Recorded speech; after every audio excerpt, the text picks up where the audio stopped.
In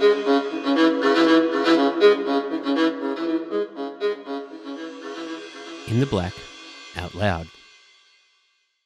5 strategies to help close the gender leadership gap. Closing the gender leadership gap is a complex issue, but here are 5 strategies that show progress and potential. By Susan Muldowney.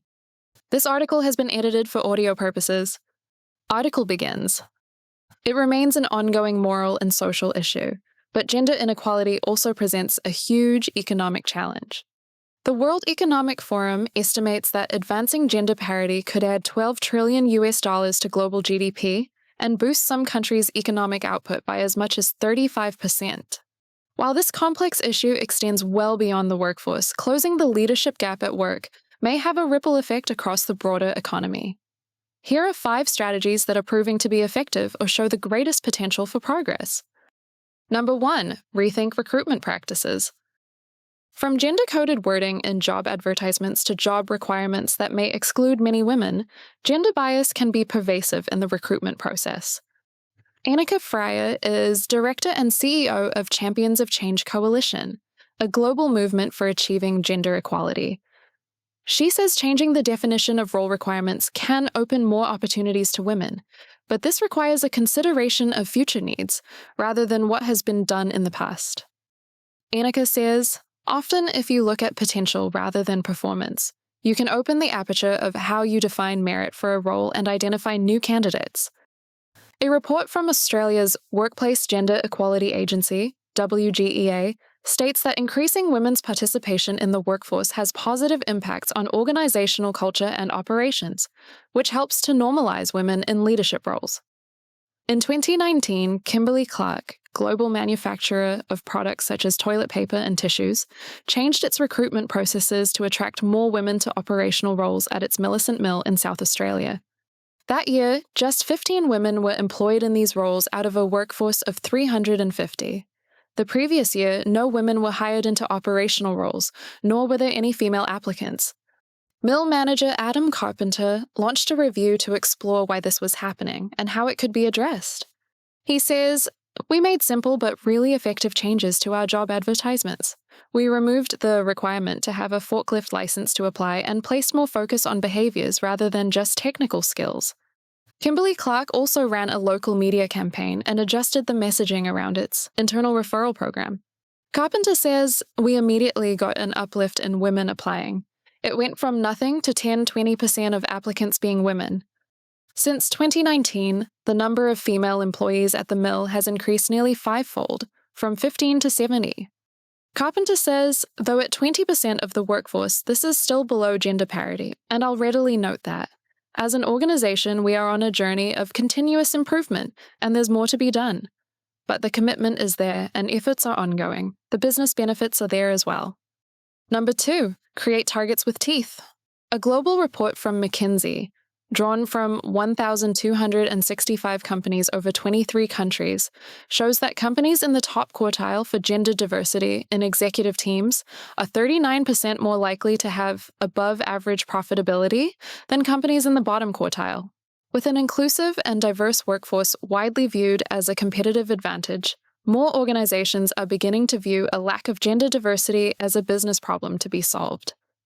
Like any business problem, results are increasingly being linked to accountability, targets, and incentives. For example, more than 60% of direct reports to Champions of Change Coalition members have KPIs related to gender equality in their scorecards or performance plans. Engineering firm Worley has targets in place for leaders linked to remuneration for hiring and promoting women into senior positions and recorded incremental improvements in gender diversity in the 2023-2024 financial year. At New Zealand building and construction company Fletcher Building, achieving gender targets forms part of the executive and senior leaders' short-term incentives, where appropriate, and it has also seen a lift in the number of women in senior leadership roles. Meanwhile, the Australian public sector is also sharpening its focus on gender targets. In September 2024, the Australian government introduced the National Gender Equity in Sports Governance Policy, which requires that national and state-level sporting organisations across Australia must have an equal split of men and women on their boards from 2027 or risk having their funding withheld. Champions of Change Coalition's Annika Fryer says that she would be hard-pressed to find any gender equality-related business priorities that don't have metrics associated with them and consequences for leaders who don't deliver on them. She says, if you've got a target with teeth, which means there are consequences if you don't deliver, you will be able to drive change. Number 3, eliminate ageist attitude. The intersection of ageism and sexism can negatively affect women's work opportunities. According to the Australian Human Rights Commission, older women are more likely than older men to be perceived by their peers as having outdated skills, being slow to learn new things or do an unsatisfactory job. Data from WGEA also shows men over the age of 55 are twice as likely to be in management than women. Claire Brond OAM, co-founder and executive director of Women on Boards, suggests that women in the 45 to 60 age bracket shine in the workplace, as they have often finished with complex caring roles. Brown says, after the age of 40, many women are ready to put their foot on the accelerator in terms of their career, but that's often when ageism is experienced in the workforce, and I think it's one of the greatest inhibitors to women achieving leadership roles. We need to understand that men and women's career trajectories are different, and if we can get rid of ageism in the workplace, that will be a huge help. Number 4, get serious about sponsorship. Research from Bain and Company shows high potential women who are sponsored, specifically by senior male leaders, are more likely to receive growth opportunities, as well as the feedback they require to advance their careers and prepare for executive roles. Sponsorship in this context involves senior leaders using their influence to help a talented team member access high-value, high-visibility assignments, promotions, or opportunities that could lead to a leadership role. However, research from McKinsey shows entry-level women are less likely than men to have managers who act as their advocates and help them identify opportunities to pursue. Annika Fryer says, research shows that women are over-mentored and under-sponsored.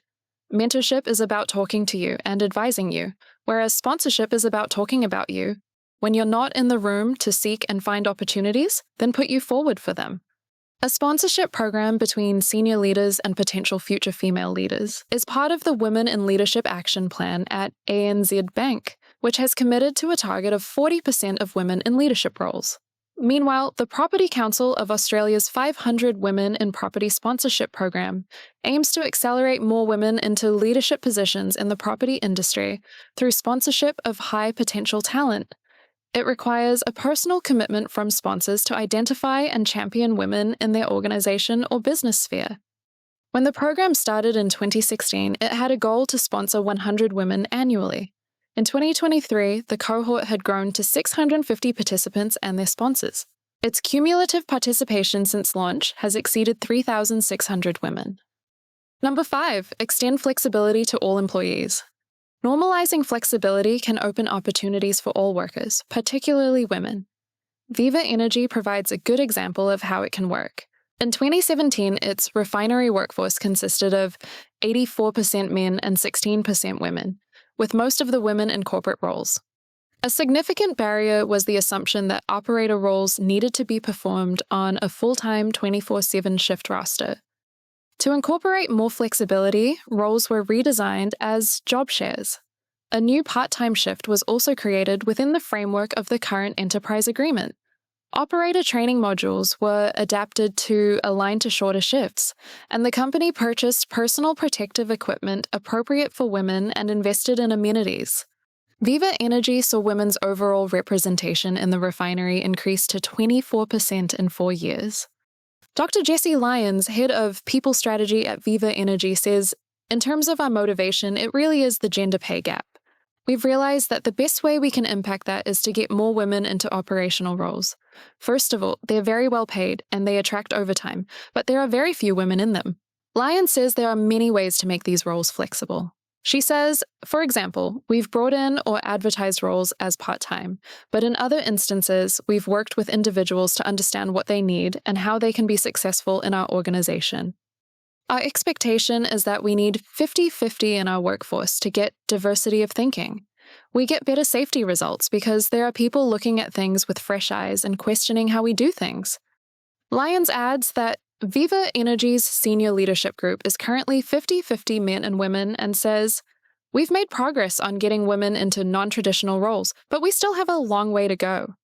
Data from WGEA shows that while 21% of employees in Australia worked part-time in 2022-23, only 7% of managers were employed part-time. The agency's data also shows that at every age group, fewer than 50% of women work full-time, and that gender differences in pay and senior leadership generally widen throughout life. Women are twice as likely as men to be working part-time and casually from age 35.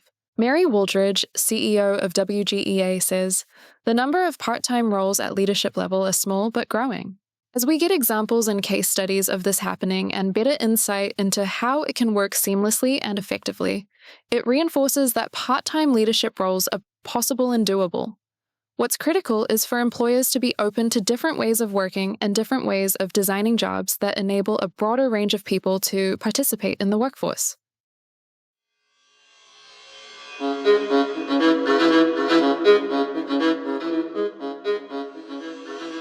In the Black Out Loud.